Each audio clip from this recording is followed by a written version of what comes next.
Hello friends. आज की problem है 132 पैटर्न। इस प्रॉब्लम में आपको एक इंटीजर एरे दिया हुआ है। आपको इस एरे में फाइंड आउट करना है कि क्या इस टाइप का कोई पैटर्न एग्जिस्ट करता है जिसमें आई आपका जे से छोटा हो, जे आपका के से छोटा हो। ये हम इंडेक्स की बात कर रहे हैं और इन इंडेक्स पर जो एलिमेंट है उनका ऑर्डर इस तरह से हो, nums of I less than nums of के लेस देन नम्स ऑफ जे। यानी कि आपको इस टाइप से पैटर्न फाइंड आउट करना है कि आपका एक नंबर छोटा हो, फिर एक नंबर बड़ा हो और जो थर्ड नंबर है वो इनके बीच में हो। ये आपका आई इंडेक्स हो गया, ये आपका जे इंडेक्स हो गया, ये आपका के इंडेक्स हो गया। आपको इस तरह से फाइंड आउट करने हैं कि आपका एक स्मॉल नंबर हो, फिर एक बिग नंबर हो और जो तीसरा नंबर हो वो इन दोनों के बीच में हो।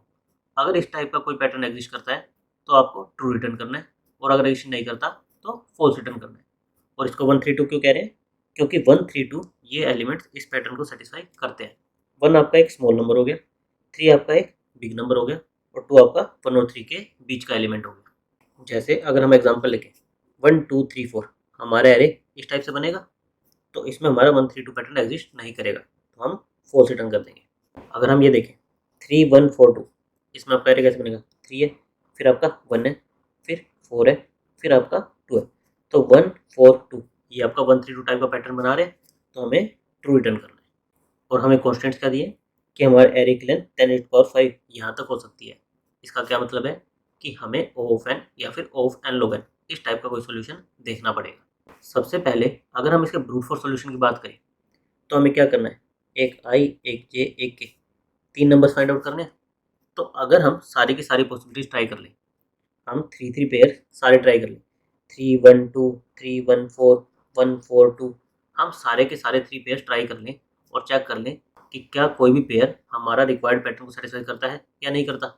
हम सारे आई जे के इन 3 एलिमेंट्स के सारे कॉम्बिनेशन कैसे ट्राई कर सकते हैं? सिंपली 3 लूप लगाकर, एक लूप आई के लिए, एक लूप जे के लिए, एक लूप के लिए।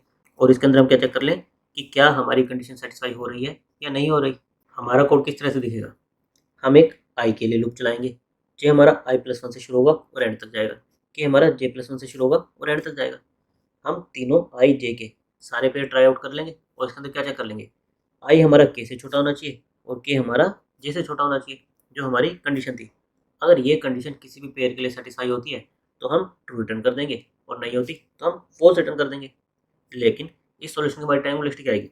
हम 3 लूप लगा रहे हैं तो n³ इसमें हमारी टाइम वेलोसिटी चली जाएगी। तो हमें इसे बेटर करना पड़ेगा। बेटर करने के लिए हमें क्या करना पड़ेगा? इन 3 में से हमें किसी लूप को डिस्कार्ड करना पड़ेगा। हम डिस्कार्ड कैसे कर सकते हैं? अगर हम आई इस आई को फिक्स कर दें और फिर जे और के इनके लिए फाइंड आउट करें तो हम टाइम कॉम्प्लेक्सिटी को n³ से n² में ले जा सकते हैं। अगर हम इस आई वाले रूप को किसी तरह से रिमूव कर दें, हम एक आई को फिक्स कर दें और फिर इन जे और के इनके लिए फाइंड आउट करें तो हमारी टाइम कॉम्प्लेक्सिटी n³ से n² में जा सकती है। अब हम इस आई वाले लूप को डिस्कार्ड कैसे करें? इसके लिए आप ऑब्जर्व करो, आई आपका क्या था? एक काफ़ी स्मॉल नंबर। ये आपका आई था, जे बड़ा नंबर था, के इनके बीच का नंबर था। आई इन दोनों के लेफ्ट में आ रहा था और सबसे छोटा नंबर था। तो अगर मैं जे के लेफ्ट में मिनिमम एलिमेंट अब तक मैंने क्या ऑब्जर्व किया है वो मेंटेन करके चलूँ तो मेरा क्या हो जाएगा? आई एथ इंडेक्स हो जाएगा। मेरा आई वो बन जाएगा, जो भी मेरे जे के लेफ्ट में सबसे छोटा एलिमेंट होगा वो मेरा आई बन जाएगा।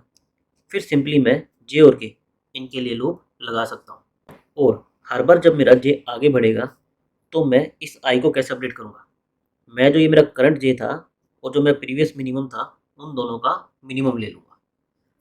तो यानी कि मैं इस पूरे लूप को जो मुझे आई मेंटेन करना है मैं एक सिंगल वेरिएबल से रिप्लेस कर दूंगा। कैसे? एक बार कोड देखते हैं। हम एग्जांपल लेते हैं 3 1 4 2। इसमें सबसे पहले हम क्या करेंगे, हम आई को 3 पर फिक्स कर देंगे। हम बोलेंगे कि अभी हमारा मिनिमम जो आई है वो नम्स ऑफ 0 ये 3 है और रिमेनिंग पार्ट में हम जे और के फाइंड आउट करने की कोशिश करेंगे। जे हम 1 पर रखेंगे, के हम 4 पर रखेंगे। अब देखेंगे 3 1 4 क्या ये हमारे सेटिस्फाई कर रहे हैं? नहीं कर रहे, तो हम के को एक आगे लेके जाएंगे। के आगे हमारा यहाँ पर 3 1 2 ये सेटिस्फाई कर रहे हैं? नहीं कर रहे, तो अब हमें क्या करना पड़ेगा? हमें जे को आगे लेके जाना पड़ेगा। जे हमारा 4 पर आएगा। अब जे हमारा 4 पर आएगा तो आई हमारा क्या हो सकता है? 3 भी हो सकता है, 1 भी हो सकता है। तो हम क्या करेंगे, इन दोनों का मिनिमम, जो मेरा प्रीवियस मिनिमम था प्लस जो मेरा लास्ट जे था, इन दोनों का मैं मिनिमम ले लूँगा। इससे मेरा क्या होगा, जे के लेफ्ट साइड में जो भी मैंने अब तक मिनिमम ऑब्जर्व किया होगा वो मेरे मिन आई में स्टोर हो जाएगा। आई के केस में मुझे क्या चाहिए था, एक छोटा नंबर। तो मैं अगर इस आई को लेने की बजाय सबसे छोटा नंबर भी लूँगा तो मेरे लिए बेटर रहेगा। तो हम क्या मेंटेन करके चलेंगे मिन आई में, जे के लेफ्ट साइड में जो भी सबसे छोटा एलिमेंट अब तक हमने ऑब्जर्व किया है वो हमारा मिन आई में स्टोर रहेगा। और स्टार्टिंग में हम क्या करेंगे, नम्स ऑफ जीरो इससे इनिशियलाइज कर देंगे। फिर जैसे जैसे जे हमारा मूव होगा फर्दर हम अपने मिन आई को अपडेट करते जाएंगे। कैसे, करंट जो हमारा मिनिमम है और जो लास्ट जे हमने ऑब्जर्व किया है उन दोनों का मिनिमम वो हम मिन आई में स्टोर कर देंगे। इससे हमारे पास क्या रहेगा, जे के लेफ्ट साइड में जो भी मिनिमम होगा वो हमारे आई में रहेगा और फिर रिमेनिंग एलिमेंट्स में हम जे और के फाइंड आउट करने की कोशिश करेंगे। और वो जे और के कैसे फाइंड आउट करेंगे, सिंपली दो लूप लगाकर। पहले हम 3 लूप लगा रहे थे आई, जे और के लिए।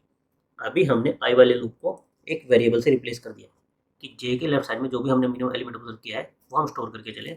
फिर जे और के इनको हम फाइंड आउट करने की कोशिश करें लूप लगाकर। और जब जब जे हमारा शिफ्ट होगा उस टाइम पर हम अपने मिनिमम को अपडेट कर देंगे। हम अपने मिन आई को करंट मिन आई और प्रीवियस जे जो हमने ऑब्जर्व किया उन दोनों के मिनिमम से अपडेट कर देंगे। तो इससे अब हमारा क्या होगा, हमारी टाइम कॉम्प्लेक्सिटी एन क्यूब से एन स्क्वेयर में चली जाएगी। लेकिन हमारे कॉन्स्टेंट्स क्या थे, 10⁵, तो एन स्क्वेयर ये भी अभी ज़्यादा है, हमें इसको और बेटर करना पड़ेगा। और बेटर करने के लिए हमें क्या करना पड़ेगा, हमें एक और लूप जे के लिए जो लूप है इसको भी हटाना पड़ेगा। इसको हम कैसे हटा सकते हैं, आई को हटाने के लिए तो हमने क्या है, एक सिंपल एक वेरिएबल का यूज़ कर लिया था। लेकिन अब हमें जे को हटाना है तो इसके लिए हमें क्या है, एक डेटा स्ट्रक्चर का यूज़ करना पड़ेगा जिसे हम कहते हैं मोनोटोनिक स्टैक। पहले हम देख लेते हैं कि जब हम एरे को स्कैन करेंगे तो हमें कौन कौन से जे वैल्यूज़ इंपॉर्टेंट होंगे, कौन कौन से हमारे कैंडिडेट जे हो सकते हैं। फिर हम देखेंगे कि मोनोटोनिक स्टैक हमारा कैसे काम करता है और इस प्रॉब्लम के लिए हम उसको कैसे अप्लाई कर सकते हैं। इसको अच्छे से समझने के लिए मैंने यहाँ पर एक एग्जाम्पल लिया। स्टार्टिंग में हमारा एरे इंक्रीजिंग है 5 7 9, फिर हमारा एरे डिक्रीज हो रहा है, फिर थोड़ा सा इंक्रीज हो रहा है, फिर थोड़ा सा डिक्रीज हो रहा है, फिर थोड़ा इंक्रीज हो रहा है। नाउ अब अगर मैं इस एरे में देखूँ, मैं अगर 5 7 9 इनमें देखूँ तो यहाँ पर तो मेरा 1 3 2 टाइप का अब तक कोई पैटर्न नहीं मिलेगा। और अब तक कोई नहीं मिलेगा तो आई मेरे लिए क्या इंपॉर्टेंट होगा, 5, ये मैं मिन आई इस वेरिएबल में स्टोर करके चलूँगा। जे मेरे लिए कौन सा इंपॉर्टेंट होगा, 7 है और 9 है। अब मुझे 7 से बड़ा 9 मिल चुका है तो क्या मुझे 7 को स्टोर करने की ज़रूरत है जे में। जे में अगर मैं केवल 9 स्टोर करके चलूँ कि अभी मेरा कैंडिडेट जे 9 हो सकता है तो मुझे 7 को स्टोर करने की ज़रूरत है, नहीं है। क्यों, क्योंकि 5 मेरा मिनिमम है, 9 मेरा मैक्सिमम है। अगर इन दोनों के बीच में कोई एलिमेंट आता है, मान लो 6 आता है, तो 5 7 6 ये मेरा एक वैलिड पेयर होगा। लेकिन 5 9 और 6 ये भी मेरा एक वैलिड पेयर होगा। मुझे केवल एक वैलिड पेयर चाहिए, सारे वैलिड पेयर नहीं चाहिए। तो मैं 7 को ना भी स्टोर करूँ तो भी मेरे लिए ओके है। जैसे अगर मेरा 9 के बाद 8 आता तो 5 9 8 ये मेरा एक वैलिड 1 3 2 पैटर्न हो जाता। तो अगर मेरा एरे इस टाइप का है 5 7 9 तो मुझे जे के लिए 7 को स्टोर करने की ज़रूरत नहीं है, मैं केवल 9 को स्टोर कर सकता हूँ। यानी 9 से पहले अगर यहाँ पर 8 भी होता तो इसको भी इग्नोर कर सकता हूँ। तो अगर मेरे पास कोई बड़ा जे आया है तो मैं उससे छोटे वाले जे को इग्नोर कर सकता हूँ। एक ऑब्जर्वेशन तो हमारी ये हो गई। सेकंड ऑब्जर्वेशन देखो, हमने यहाँ पर जे को स्टोर कर लिया था। फिर मान लो हम आए यहाँ पर, हम इस 4 पर आए, तो क्या हमारे लिए 4 इंपॉर्टेंट हो सकता है या नहीं हो सकता। हम यहाँ पर देखें तो 1 4 2 ये हमारा एक वैलिड पैटर्न बनेगा। 1 9 2 ये हमारा एक वैलिड पैटर्न नहीं बनेगा। क्यों, क्योंकि 9 के बाद 1 आ रहा है जबकि हमें 9 से पहले 1 चाहिए था। लेकिन 1 4 2 ये हमारा एक वैलिड 1 3 2 टाइप का पैटर्न है, तो हमारे लिए 4 इंपॉर्टेंट है। लेकिन सेम लॉजिक जो हमने 5 7 और 9 इसके लिए देखा था, हमने यहाँ पर केवल 9 स्टोर किया था, तो क्या हमें जे के लिए इस 1 को स्टोर करने की ज़रूरत है, नहीं। क्यों, क्योंकि 4 हमारे पास एक बेटर कैंडिडेट है जे के लिए, तो हमें 1 को स्टोर करने की ज़रूरत नहीं है। लेकिन अगर इस एरो को हम फर्दर देखें, यहाँ पर हमारा 8 आ रहा है, तो हमारे लिए एक वैलिड 5 9 8 एक वैलिड बनेगा। तो अभी भी मुझे 9 इसको स्टोर करने की ज़रूरत है। तो इसके लिए मेरे वैलिड जे के कैंडिडेट्स क्या क्या होंगे, यहाँ तक 9 और 4। और फिर जब मैं 8 पर आ जाऊँगा और मान लेते हैं कि अभी तक हमें ये पेयर ना मिला होता, हमारा एरे इस टाइप से होता कि यहाँ पर हमें ये पेयर ना मिला होता, तो उस केस में हमारे लिए क्या होता, ये 4 भी इंपॉर्टेंट ना रहता, हमें यहाँ पर 8 को स्टोर करना पड़ता। तो जे को हमें किस तरह से स्टोर करना है, इंक्रीजिंग, फिर उससे छोटा, फिर अगर उससे छोटा कोई होता तो उससे छोटा। हमें डिक्रीजिंग ऑर्डर में इसको स्टोर करने की ज़रूरत है।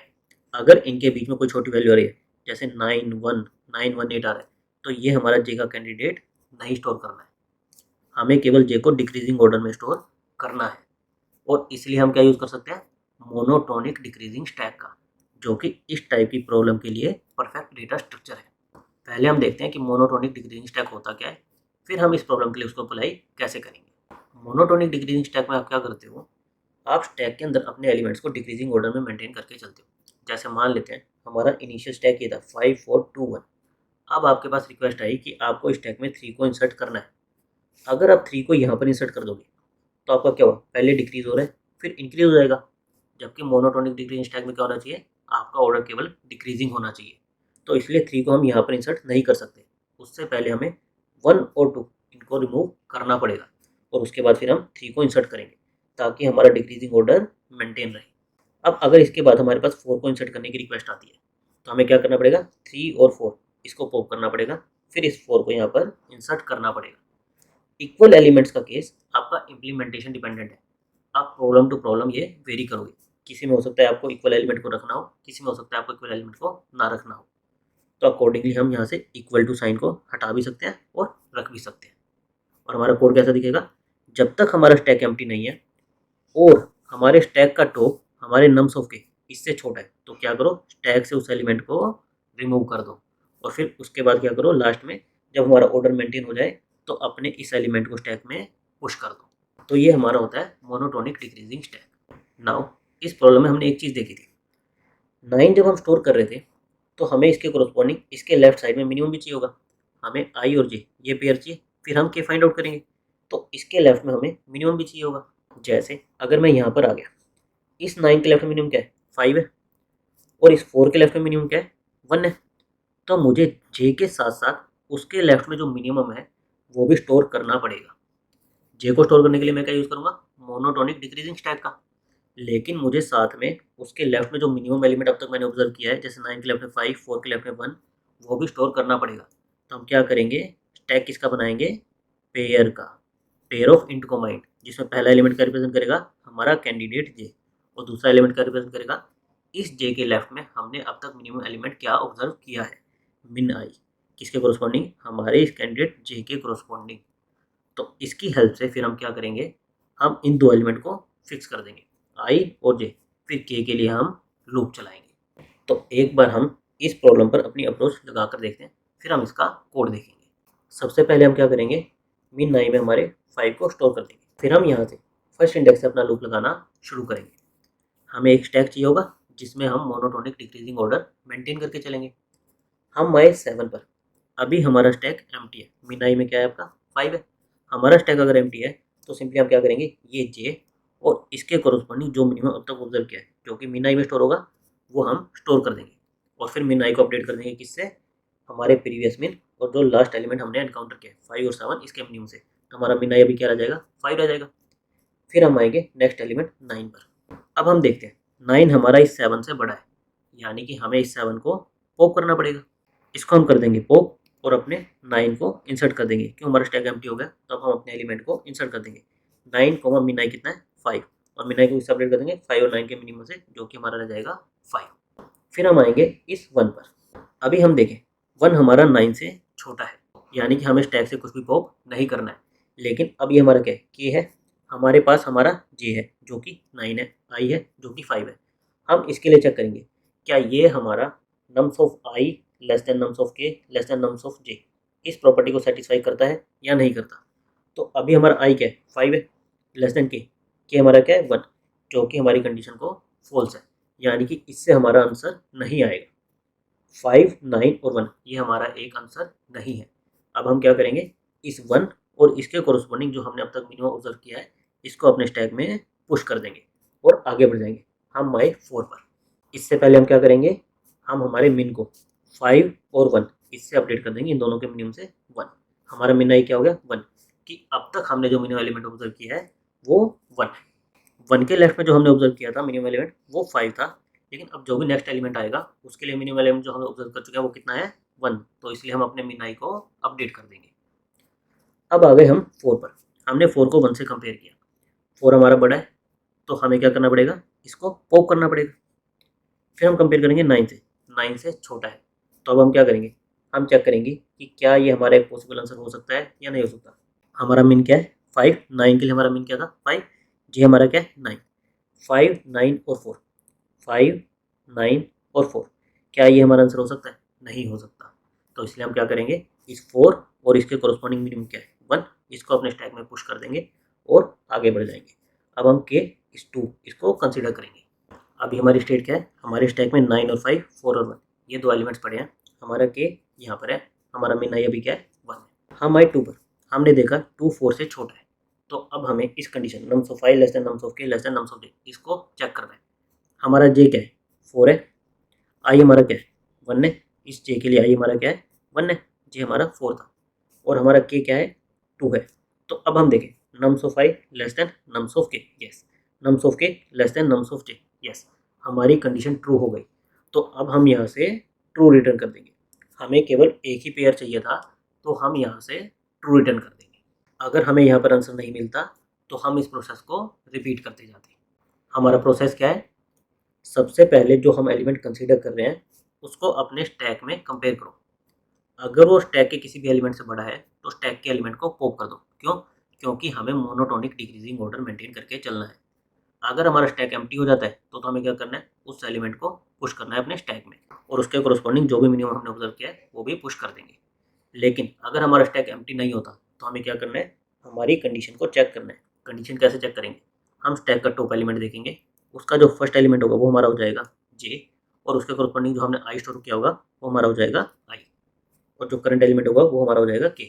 हम आई लेस देन के लेस देन जे इस कंडीशन को चेक करेंगे। अगर सेटिस्फाई हो गई तो हम ट्रू रिटर्न कर देंगे, अदरवाइज अपने करंट एलिमेंट को स्टैक में पुश कर देंगे और प्रोसेस को रिपीट करते जाएंगे। एक बार हम इसका कोड देख लेते हैं।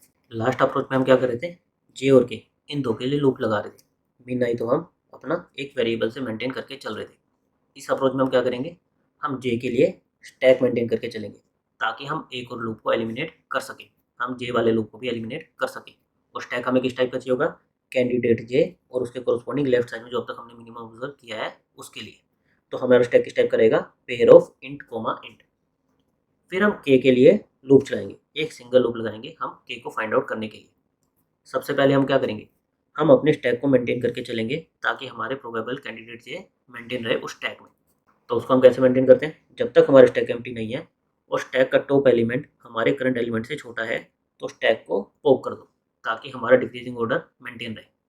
इसके बाद हमारा क्या होगा, अगर हमारा स्टैक एम्प्टी नहीं है तो हमें क्या चेक करना है, हमारी condition nums of I less than nums of के, नम्स ऑफ के लेस देन नम्स ऑफ जे, हम उस कंडीशन को चेक कर लेंगे। अगर कंडीशन सेटिस्फाई हो रही है तो ट्रू रिटर्न कर देंगे, अदरवाइज हम क्या करेंगे, अपने करंट एलिमेंट और उसके कॉरस्पॉन्डिंग जो हमने अब तक मिनिमम ऑब्जर्व किया है वो अपने स्टैक में पुश कर देंगे और नेक्स्ट आइट्रेशन के लिए अपने मिनिमम को अपडेट कर देंगे। कैसे, करंट मिनिमम और जो करंट एलिमेंट है उन दोनों का मिनिमम लेकर। इस प्रोसेस को हम रिपीट करते जाएंगे। अगर कहीं से भी हमें 1 3 2 इस टाइप का पैटर्न मिल जाएगा तो हम ट्रू रिटर्न कर देंगे, और इस पूरे लूप के बाद भी अगर हमें ऐसा पैटर्न नहीं मिला तो लास्ट में हम फॉल्स रिटर्न कर देंगे।